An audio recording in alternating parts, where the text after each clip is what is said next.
pessoal, estamos aqui em mais uma quarta-feira com um podcast incrível para vocês. Hoje a nossa convidada é a doutora Aina, advogada tributarista, e viemos trazer conteúdos importantíssimos para você e para sua empresa. Seja bem-vinda, Aina. Muito obrigada, Su. Vou te chamar de Su, né? Porque eu já me considero muito íntima, muito próxima. Estou muito feliz de estar aqui no podcast hoje. A gente tem a oportunidade de mostrar para as pessoas de uma forma mais simplificada tudo aquilo que o direito tributário pode ter de melhor, né? Porque a gente já tem uma visão muito ruim de tributação, de custo, de fisco. Então, a gente vai dar uma melhorada nisso hoje. Falar em fisco já dá um frio na barriga dos contribuintes, né? Então, a gente vai desmistificar um pouquinho tudo isso, né? De uma forma mais fácil, né? Não custa nada a gente facilitar. O juridiquês já é tão complicado, agora o tributarês, eu diria, ele é mais complicado ainda. Sim. Porque para você explicar para uma pessoa comum, da vida real, do mundo real, o que é uma alíquota e o que é uma presunção de coeficiente, aí é complicado. É complicado. Seja bem-vinda. Obrigada. Vamos lá. Quais são as opções de um planejamento tributário, em resumo dos regimes tributários existentes hoje? Como que a gente pode falar de uma forma resumida, né? Bom, o planejamento tributário, na verdade, ele é uma somatória de legislações, tanto legislações contábeis quanto legislações tributárias, nos quais a gente vai elencar tudo o que é possível dentro de cada uma para trazer o melhor benefício fiscal. Então, por exemplo, algumas empresas têm direito a ter uma redução de alíquota. O que é a alíquota? É o percentual do imposto que vai incidir para aquela empresa. Elas vão ter o direito a reduzir uma alíquota, mas elas não sabem disso. Porque quando você segue estritamente aquilo que a legislação principal delineia, não vão ter as oportunidades. Então, no planejamento tributário, é o ambiente onde você vai ter condições de verificar aquilo que a lei traz de novo, né? Aquilo que o judiciário traz de novo, porque a gente tem uma movimentação muito forte dentro dos tribunais superiores, tanto o STF quanto o STJ, na definição de oportunidades tributárias, eles estão diretamente ligados ao que a gente pode fazer de um planejamento, né? Então, é uma somatória de lei, de entendimento, de instrução, para construir um ambiente onde a empresa pague menos imposto. É esse que é o objetivo. E aí, falando também de uma forma mais simples, em que momento e quem identifica que essa empresa precisa de um planejamento tributário? É o contador? É o contribuinte? Acho que essa resposta é ótima, na verdade, porque a gente precisa deixar uma coisa muito clara. O advogado e o contador, eles não são inimigos, eles precisam trabalhar juntos. São parceiros, né? São parceiros. Se o objetivo do advogado é trazer a melhor eficiência e o do contador é manter a empresa em regularidade, por que a gente não pode trabalhar junto? Sim. Não existe um planejamento tributário sem as duas mãos ligadas, é um trabalho de 4 mãos, né? Na verdade, de 6 mãos, porque o empresário ele também tem que estar engajado em cumprir as regras do planejamento. Exato. Então, o advogado ele vai levantar aquilo que a legislação permite que seja feito e vai apontar os riscos de cada uma daquelas atividades, porque nada no direito tributário é isento de risco. Até cumprir a regra tem risco, né? Porque eles podem mudar o entendimento depois e trazer de volta para você uma responsabilização. Mas o advogado, ele vai levantar as possibilidades, mas é o contador que é a pessoa responsável por operacionalizar aquilo. Por executar, né? Por executar aquilo. Porque ele que vai estar dentro das escriturações, das declarações, dos SPEDs do contribuinte, ele que vai estar por dentro do DRE da empresa, que vai fazer a elaboração dos balanços e balancetes. Então, é um trabalho que ele tem que ser unido. E a gente vê todos os dias planejamentos tributários que são bem elaborados, mas não são bem executados, porque existe uma rixa entre o contador, que é o interno da empresa, e aquele advogado que vem de fora. Eu já cansei de ver alguns casos de que o contador acha que tem que ficar pegando o erro do advogado e vice-versa. E não é assim, né, gente? Se você está trabalhando junto, você pode dar um toque e falar assim, olha, mas não seria melhor fazer dessa forma? Enfim, você ajustar ali para você caminhar junto, não ficar essa... Eu acho que é mais difícil para o advogado entrar, então o advogado ele vai ter mais dificuldade em acessar o trabalho do contador do que o inverso, na verdade, né? Porque o contador ele vai se blindar de todas as formas possíveis de que um estranho entre. E ele não está errado. É um estranho. Você não sabe se a competência daquele profissional, ela realmente é o que ele diz que é. Então, ele não está errado em se blindar. Mas aí eu acho que parte muito do advogado também ter um pouco de jogo de cintura para demonstrar para o contador, para a pessoa que vai estar do outro lado, para o regimento da contabilidade, que ele não está ali para atacar. Sim. Ele está ali para contribuir. Para somar, né? Para somar. Então, por exemplo, primeira reunião importante que a gente tem com o cliente, eu peço que o contador esteja presente. Porque nessa reunião a gente vai derrubando as barreiras que existem, né? Então, a gente vai conversando, olha, não é fulano, não é... A gente vai trazendo ele para a situação e vai tirando das costas do contador qualquer possível responsabilização por ter deixado passar uma oportunidade tributária. Sim. Porque não é função do contador interpretar a legislação. Sim. E eu entendo também que, eu até falo isso no escritório, até para as meninas que trabalham conosco lá, só erra quem faz. Se de repente você pegou algum erro, para tudo tem um jeito, a gente consegue consertar e bola para frente, tá aprendendo, tá somando todos os dias, né? Então, eu acho que tem que somar, uma parceria que tem que somar. E, gente, Aina, nossa parceira, advogada tributária agora do escritório, oficialmente, né? Olha só, a gente já está trabalhando em bons projetos. Então, somos parceiras, estamos somando e não subtraindo. E essa aqui é uma relação que mostra mesmo como deve ser uma soma, né? Sim. Porque o trabalho de uma vem para complementar o trabalho do outro. E não existe dono da razão. Então, se eu tiver alguma dificuldade, ou se eu tiver algo que você puder me ajudar, eu vou perguntar para você. Sim. E a mesma coisa. E a gente vai construir junto essa realidade. Não pode ser algo que é feito cada um dentro da sua caixinha. A gente não está falando aqui do Fordismo, que um aperta o parafuso e outro bate o prego, né? É um trabalho conjunto aqui, é uma inteligência, é um trabalho de inteligência. Perfeito. Agora vamos falar um pouquinho de gestão de dívida tributária, né? Reforçando aí, qual a melhor época para negociar as dívidas? Em que momento que o contribuinte ou o contador identifica que, bom, agora parou, não dá mais para seguir assim, preciso renegociar essas dívidas? A gestão do passivo, né? A gestão do passivo tributário. O que acontece? O advogado tributarista é o último da cadeia, é a última pessoa que você vai procurar. Você só vai procurar o advogado tributarista, infelizmente, quando já teve execução fiscal, quando tem bloqueio de bens e quando é essa situação final, assim, muito expressiva, que não vai ter uma defesa, muitas vezes, judicial, porque, na maioria das vezes, o que vai para execução hoje é o tributo que foi efetivamente declarado, mas não foi pago. Você não vai ver ali mais no judiciário, depois que bloqueou conta, solução para o cliente. Então, nesses casos, emergencialmente, você vai ter que fazer uma negociação. Tá. Mas essa não é a melhor situação, esse não é o melhor momento para você negociar. Quando a gente fala de dívida federal, a dívida federal ela vai seguir um caminho. Então, tem o processo administrativo, ela vai para a Receita Federal, e depois que ela vai para a Receita Federal, ela vai para a Procuradoria. Quando ela chega na Procuradoria, significa que eles vão te exigir. Então, vai chegar a cartinha do protesto, é aquele momento que o protesto chega do cartório, eles acham até que é falso aquele documento, né? Sim. Então, chega a cartinha de protesto. Ninguém imagina que você vai receber um protesto de uma dívida com a Receita, com a Procuradoria, né? E o cartório? Teve um cliente que falou assim, o cartório vai mandar? Sim, o cartório vai mandar. Né? Inclusive, a gente teve uma modificação tributária hoje que o protesto feito em cartório, ele faz o reinício da contagem da prescrição. Então, quando tem um protesto em cartório, a gente não consegue nem suscitar a prescrição mais dentro desse processo. Então, ele vai receber essa cartinha de protesto, porque a dívida está passível de execução. E aí é um problema, porque ou você move uma defesa judicial para tentar desconstituir aquela dívida quando tiver possibilidade, ou você negocia. Só que existe um momento no ano e as pessoas elas não sabem disso. Só que eu costumo dizer o seguinte, o profissional não sabe disso porque ele nunca se debruçou na legislação, né? Hoje a gente tem um movimento muito grande de conhecimento, de criar o conhecimento ao longo da vida, mas a gente está perdendo os conhecimentos básicos necessários. Então, a gente está desenvolvendo muita soft skill de comunicação, mas a gente está perdendo em hard skill. O pessoal não lê mais a legislação, né? Uma nova instrução nasce, uma nova obrigação nasce, as pessoas não leem a legislação. Elas querem interpretar pelo que viu no Instagram, pelo que viu na internet.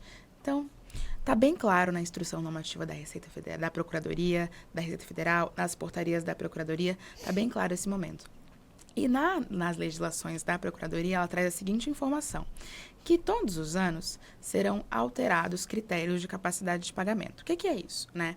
Quando uma empresa tem dívida ativa, dívida inscrita, ela pode parcelar, ela pode negociar.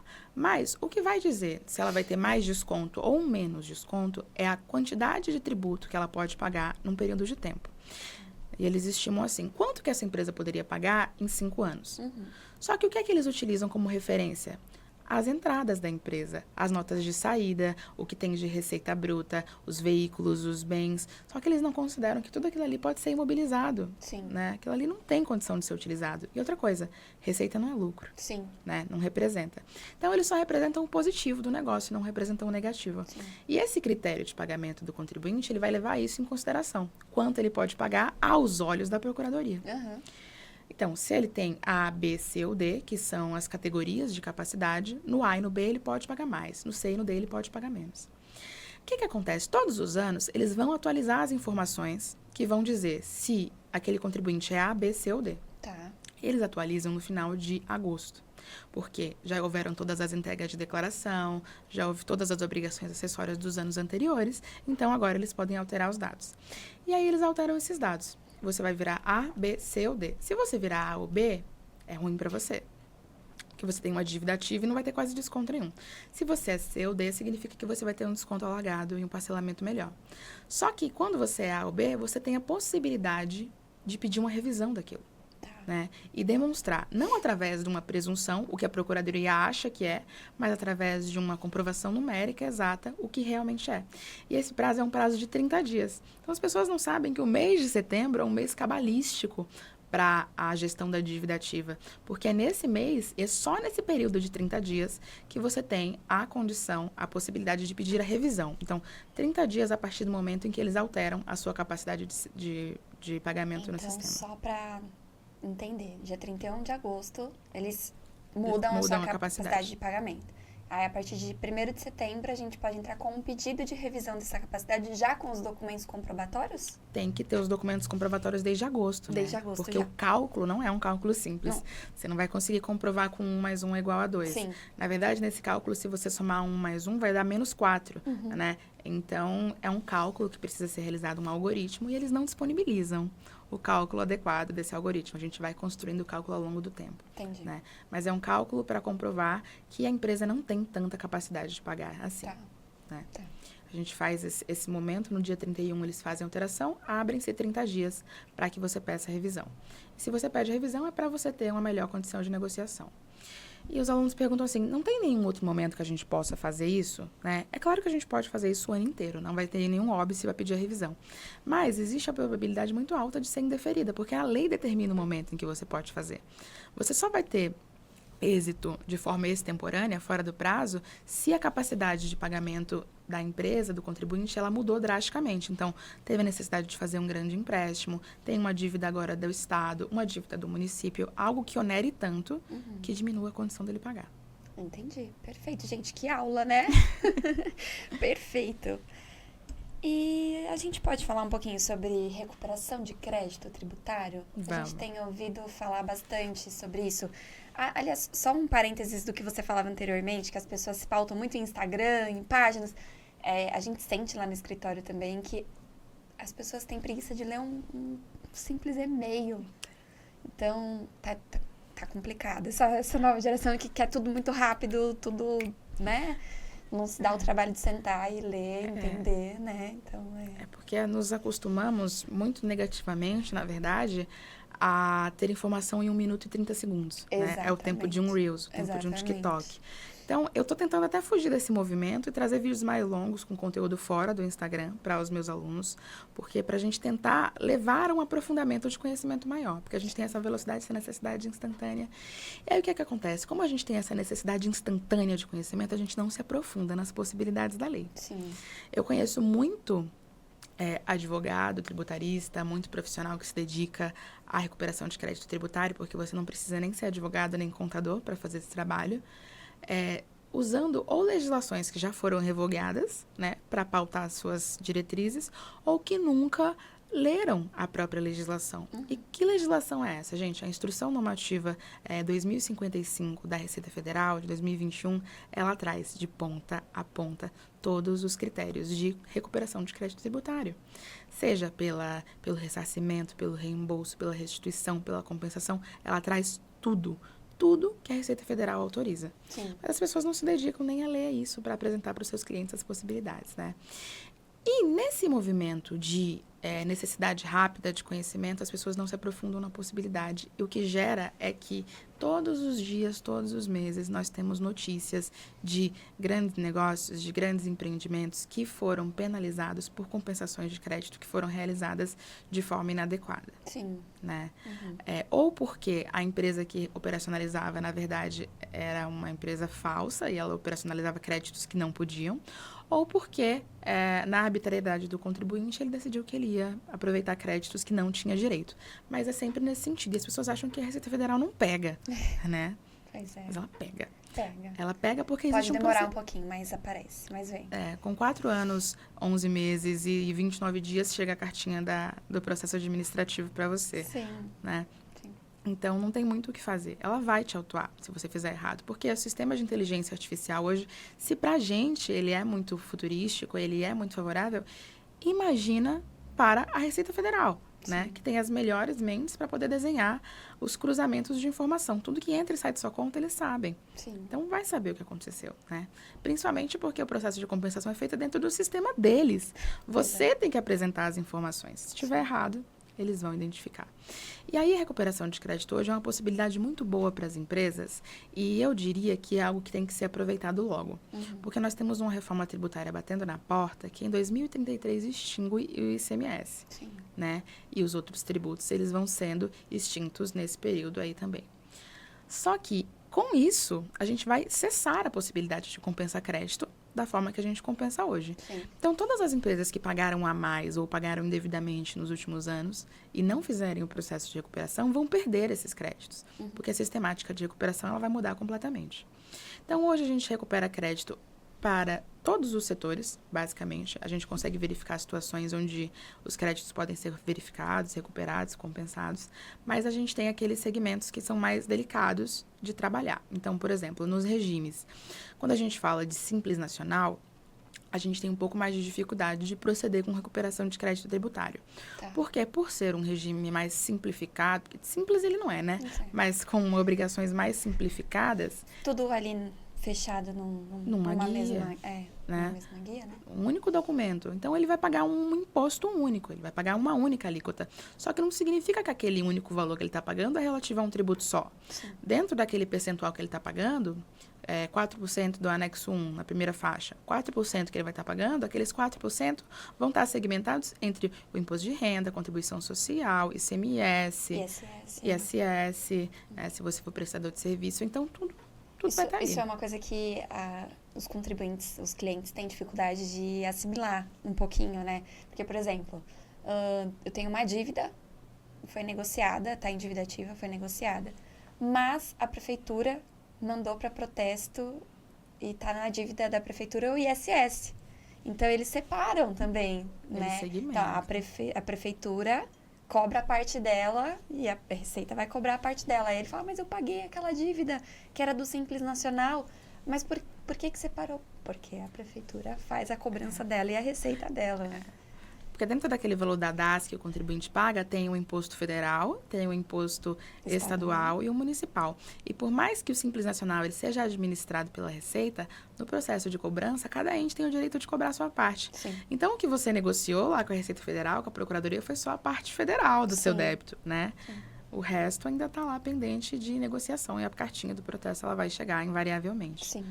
Né?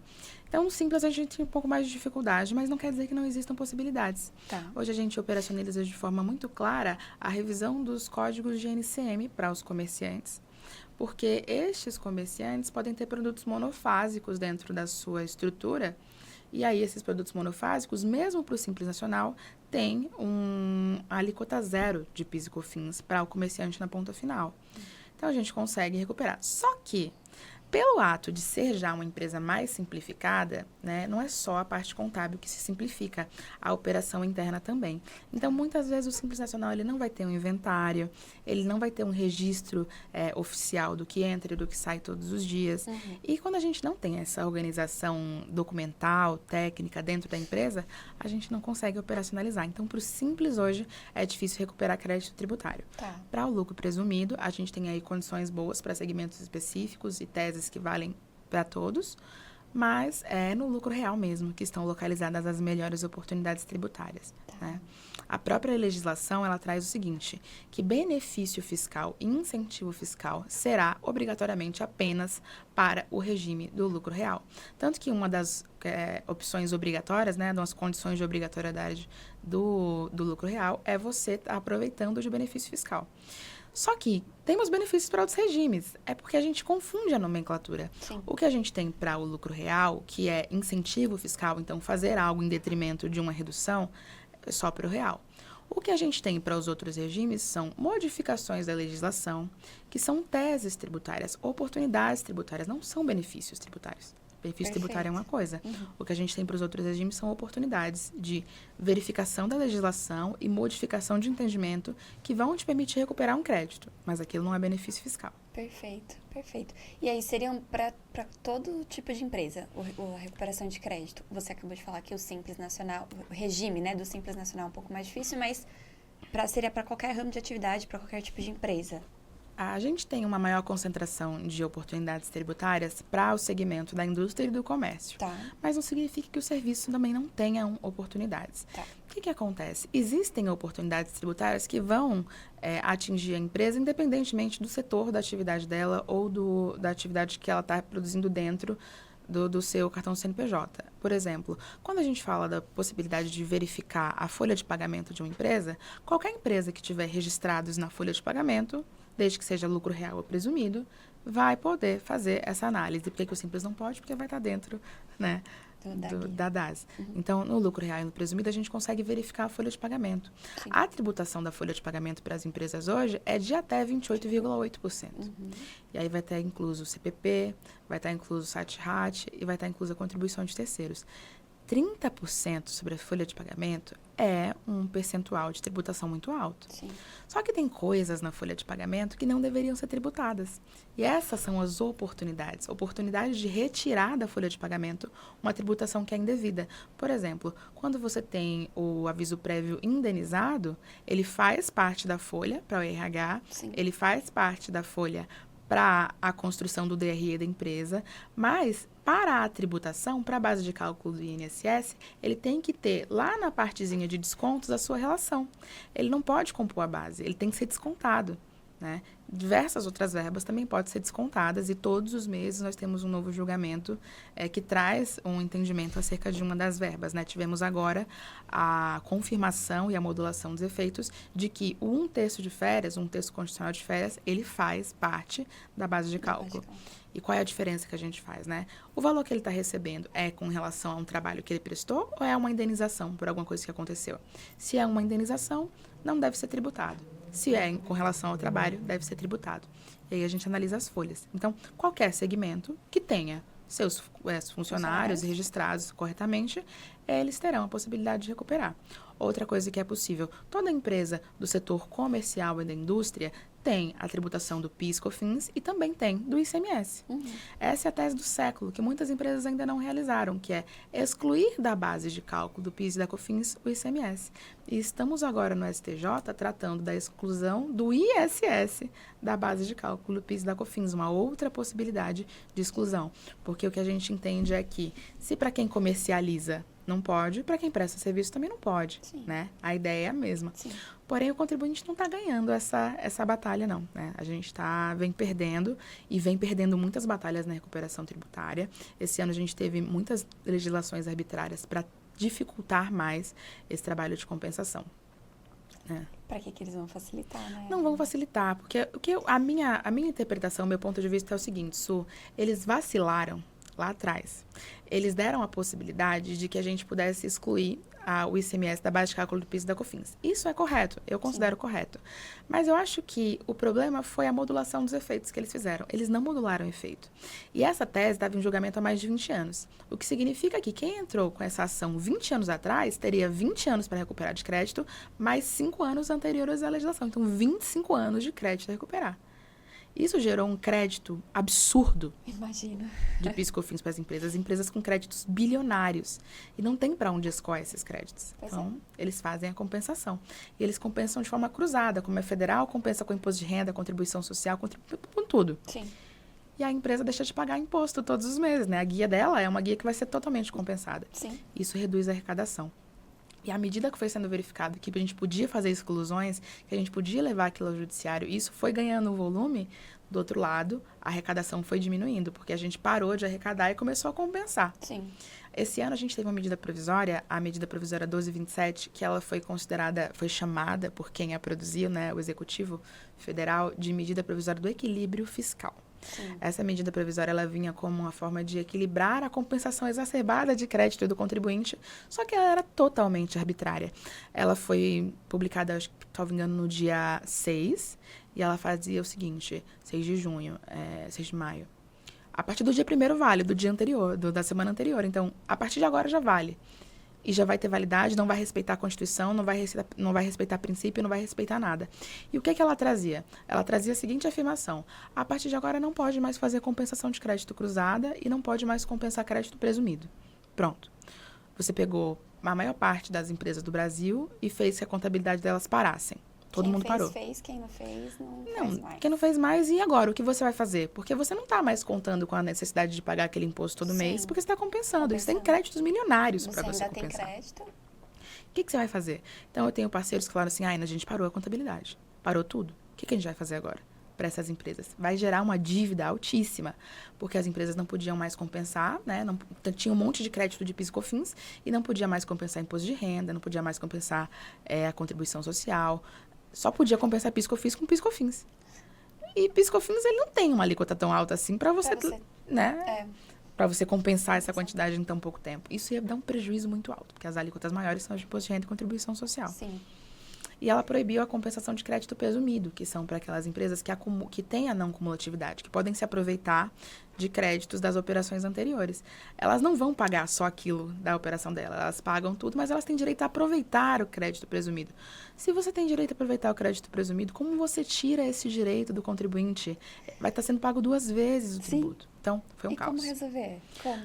Qual a solução? Então, a solução, ela veio direto do Legislativo, né? Ela veio num movimento de freio e, literalmente, a gente teve uma situação que ficou feia para o Executivo Federal. Porque o Legislativo, no corpo do presidente, do Rodrigo Pacheco, do Senado Federal, do Congresso Nacional, ele disse o seguinte, ele se reuniu com o presidente Lula e ele teve o seguinte posicionamento: olha, do jeito que tá, não vai funcionar, né? Estão sendo muito arbitrários, estão descumprindo a Constituição, isso aqui a gente não vai passar. Pega de volta. Puxa de volta, altera, e aí a gente entende. E eles deram um prazo para que fizesse essa alteração, né? Mas a alteração não foi feita. Eles não modificaram. E ficou mais feio para o Executivo porque, então, eles devolveram. O Rodrigo Pacheco, o presidente, ele devolveu a força para o Executivo e falou, assim não passa, e vetou os artigos da medida provisória, né, que traziam as impossibilidades de compensação. Sim. Então, essa medida provisória, ela trazia 3 situações. Uma nova obrigação acessória federal, impedia a compensação tributária cruzada e impedia a compensação de crédito presumido.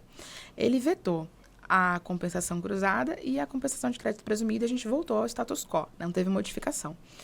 Isso impediu que a medida provisória passasse. Mas o artigo 1º, que trazia a possibilidade de criação de uma nova obrigação acessória para fiscalizar as compensações, não foi vetado. E aí, logo depois, a gente teve o nascimento da ARDIRB, né? 2 semanas depois, a gente teve o nascimento da ARDIRB. Uma nova obrigação acessória federal para determinadas empresas, para determinados segmentos, que se aproveitam de benefícios fiscais, isenções, imunidades tributárias, oportunidades tributárias como um todo. E tem várias situações que precisam ser, não são todos os benefícios fiscais que precisam declarar, Sim. mas a legislação ela traz vários segmentos e várias coisas que precisariam. A partir de agora, 20 de julho, né? Semana passada. Foi esse mês. Já teve obrigação. Como é que foi entregar essa obrigação sua? Novidade, mas entregamos para quem precisava, né? Foi assim, meio na raça, descobrindo como que seria, como que faz. Acho que todo mundo deu uma surtada, né? Sistemas, né? Todo mundo... o que é isso? Porque em junho eles falam, a partir de agora vocês têm uma nova obrigação. Já não tem um monte? Pronto, agora eu vou dar mais uma de presente pra vocês. Até dia 20 de julho. Até dia 20 de julho. Mas assim, no dia 20 de julho, você não tem que falar o que você fez agora. Você tem que falar desde janeiro que você fez, tá? Exatamente. Obrigada, um beijo. Se vira aí. Foi isso que aconteceu com a gente. Mas a gente, né, brasileira é persistente, né, vai Nossa. atrás. A gente não desiste. E aí, aproveitando, né, a advogada tributária que está aqui, eu deixo um alerta, porque para o regime do Simples Nacional, por exemplo, a gente tem uma corrida agora, né? Eu falo que agora começa a corrida de todas as empresas para regularizar, para não sair do regime, ou para voltar para o regime, ou para... Enfim, agora é a hora. Agora é a hora, porque... Né? A Receita já andou soltando aí intimações, né, de dívidas. Então, agora é a hora de você fazer mesmo uma análise. Se você tem dívida ativa, né, se você tem uma dívida muito alta na Receita Federal, ainda não foi para a PGFN, né, de negociar, de conversar com a gente e a gente consegue uma melhor oportunidade de parcelamento, de redução. Para você se manter no Simples Nacional, para você voltar, também é uma análise aí de planejamento tributário que pode ser feita. Porque assim, né? Porque as pessoas não sabem que se você for desenquadrado à força do Simples Nacional, você está ferrado. Porque você vai ter uma dívida tributária, e até, perdão da palavra, mas você vai ter uma dívida do Simples e você vai virar automaticamente presumido e você não vai conseguir arcar com aquela tributação. Não vai conseguir, exatamente. Né? Você não vai conseguir. Porque a sua empresa não vai comportar. Não vai comportar. E a gente tem oportunidades de negociação também na Receita Federal. Sim. Agora, no dia 31, hoje, à noite, às 23 horas, encerra um programa de parcelamento da Receita Federal que reduzia 100% de multa. Então, assim, ela trazia uma possibilidade bem gentil mesmo de negociação das dívidas na Receita Federal, que geralmente a gente não tem, né? Para que as empresas elas não sejam desenquadradas. O volume de empresas que é desenquadrada porque tem dívida tributária, tem empresa que é desenquadrada por dívida tributária de R$50, né? Uma multa que não foi paga. Então... eu tive cliente que foi desenquadrado por causa de dívida com a prefeitura, de uma taxa de anual. E agora a gente tem um problema que está nascendo, né? Que está nascendo aqui em São Paulo, mas ele vai disseminar por todo o país. A Secretaria da Fazenda está verificando nas empresas as transmissões de cotas. Então, substituí um sócio, alterei um sócio, adicionei alguém. Ou então, até mesmo quando a gente não fala de empresa, mas você constituiu uma holding para fazer a preservação do seu patrimônio. Olha, seus pais colocaram ali, as pessoas colocaram os bens ali e os bens as cotas foram distribuídas. Você recolheu o imposto dessa... Só tô esperando chegar. Essas cartinhas de Tá chegando em volume. Já tem mais ou menos umas 2 semanas que elas estão chegando em volume. O que acontece? Lá no escritório a gente não recebeu nenhuma ainda. Que bom, o trabalho bem feito. Porque é o seguinte, quando você faz essa transmissão de cotas, ou você tá comprando e vendendo essa cota, ou você tá fazendo a doação. Se foi compra e venda, você tem que demonstrar que teve a transação financeira. Se não foi, se foi doação, você tem que pagar o ITCMD em São Paulo, né? O ITD, o Imposto sobre Doação, que é 4%. Se você não recolheu e nem fez transferência financeira, você está sonegando aí uma receita. Então, a Secretaria da Fazenda, né, o Estado de São Paulo, já fica aqui o alerta. Se você transferiu a cota e não pagou o imposto, vai chegar. Procure o contador e o advogado, reveja. Vai dar problema, viu? Vai dar problema. Porque eles estão dando ainda a oportunidade das empresas se autorregularizarem, né? Fazer o recolhimento extemporâneo, mas fazer o recolhimento e evitar que seja iniciado um processo administrativo, que é muito pior. Porque aí tem a multa, juros, encargos legais. Então, eles estão dando a oportunidade de autorregularizar. Corra atrás, regularize, porque isso vai dar um problema para as empresas. Sim. Você tem mais alguma consideração sobre o assunto que você acha importante passar para os contribuintes? Acho importante clientes? É o seguinte, né? Você precisa entender que o profissional que você vai escolher para o seu lado não pode ser apenas o profissional contábil. Sim. É muito importante que as empresas, principalmente nesse cenário de modificação das regras tributárias, de nova tributação, de reforma tributária, entendam a importância de antecipar o problema. Sim. Porque tanto o contador quanto o advogado, muitas vezes eles só são acionados quando a coisa dá problema, quando chega num momento que não tem mais como resolver. Só que a gente trabalha e deveria trabalhar muito mais com a antecipação. Então, a gente trabalha com planejamento, com diminuir o risco. Prevenção, precaução. Então, olha, você quer verificar como está a sua empresa? Faça uma consultoria como advogado. Sim. Faça um planejamento. Porque muitas vezes você acha que, eu estou no Simples, não preciso. Mas se você estivesse no presumido, você estaria pagando menos. As clínicas que fazem procedimentos são um grande exemplo. Sim. Tem clínica que está no Simples. E, é porque eu estou pagando menos imposto, é simples. Mas se você estivesse no presumido, parte da sua receita teria uma redução de 70% de imposto de renda. Sim. Né? Porque existem mecanismos de planejamento tributário para fazer essas reduções. Então, antecipa. procura antever, aprende que precaução é melhor do que remediar um dano. Exatamente. Né? Essa é a minha... na verdade, não é nenhuma dica, é quase um apelo. Por favor, tenha um advogado tributário embaixo do braço. E você, profissional contábil, tenha bons parceiros tributários, né? A parceria tributária, ele não está ali para apontar seus erros, mas sim para achar a melhor solução para o seu cliente. Então, tenha bons parceiros. Bons parceiros. Até porque existe a responsabilidade civil do contador por erros. Sim. Né? Então, o cliente, ele pode, num momento de raiva, se voltar contra a própria contabilidade. Então, o advogado tributário, ele não é só alguém para auxiliar o cliente, é também para minimizar os seus riscos, Sim. minimizar a sua responsabilidade, né? Dividir a responsabilidade para chegar mais longe.